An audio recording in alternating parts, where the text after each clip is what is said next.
ఈ సమ్మర్ లో మా కష్టాలు చూడండి, మా ఆడవాళ్ళ కష్టాలు ఎలా ఉంటాయి.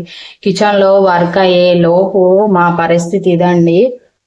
చూడండి ఎలా చెమటలు కారిపోతున్నాయి. ఆల్రెడీ 2 times అయితే క్లీన్ చేసుకున్నా, అయినా కూడా మళ్ళీ మళ్ళీ కారుతూనే ఉన్నాయి. చెమటలు అయితే ఫుల్ గరం అవుతుంది. అయినా కూడా మన ఫ్యామిలీ కోసం మేము వంట గదిలో ఇంత వర్క్ అయితే చేస్తాము. దేనికోసం అంటే మన కడుపు కోసమే కదండి.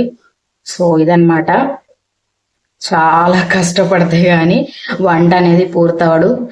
చాలా మంది అంటుంటారు, మీకేం పని పాటలేదు, ఇంట్లోనే ఉంటారు కదా, ఇంట్లో పని చేయడమే అంత కష్టమా అని. చూడండి, మీకు బయట చేస్తే ఎంత స్వెట్ వస్తుందో, ఎంత కష్టపడితే మీకు ఫలితం దక్కుతుందో, మీకు కూడా అంతే కష్టపడితేనే మన నోట్లోకి వస్తుంది కదా. సో అదనమాట, అర్థం చేసుకుంటారని చెప్తున్నాను. ఎందుకంటే స్టవ్ అనేది వేడి కదా, సో వేడికి కష్టంగా ఉంటది.